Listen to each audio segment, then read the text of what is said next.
Kasayan, TMX Alpha 125. Magko-convert tayo ng 14 CDI.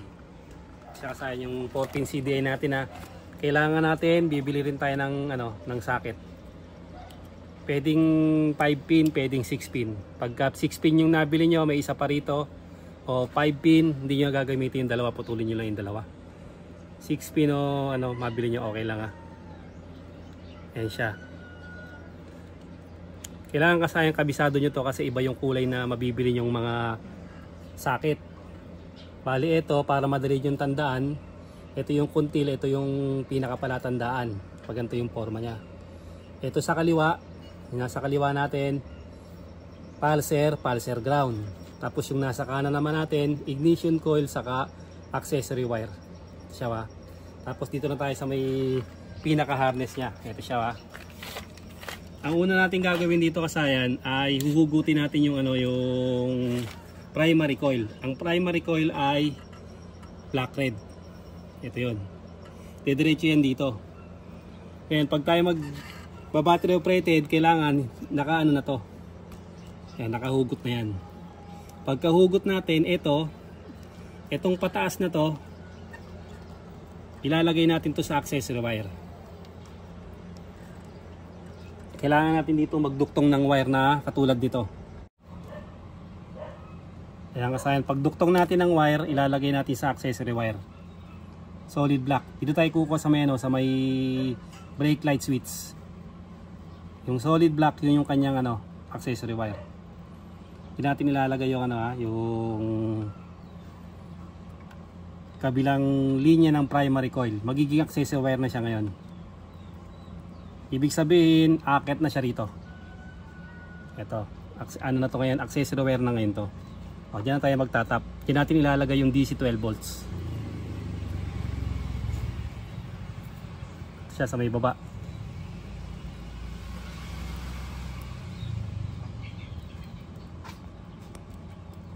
Bali ito, accessory wire na to dahil na-i-connect na natin yung wire nito sa accessory wire. Sunod natin, yung nasa ibaba niya, ay nasa may taas niya, ignition coil. Ang kulay ni Alpha ay yellow na may lining na green. Sa iba naman ay black yellow. Black yellow yung yung ignition coil ng Honda.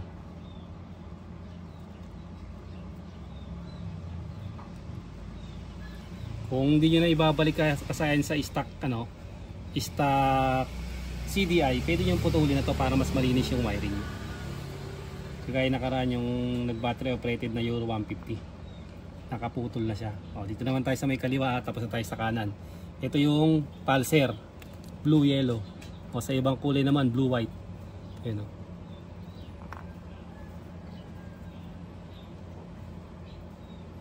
Tapos yung natitirang isa natin, yun ang ating pulser ground.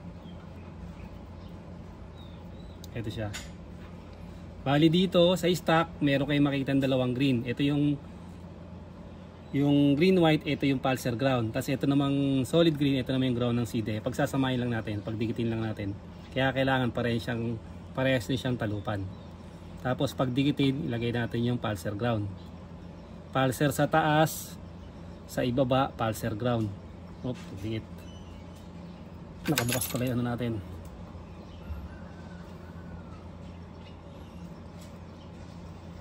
At siya kasayan tutok sa CDI. Ito yung pulser natin, pulser ground nasa kaliwa. Tapos sa may kanan naman, ito naman yung ating ignition coil tsaka DC 12 volts. Testing na natin.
kasayan yung pagko-convert ng 4-pin CDI.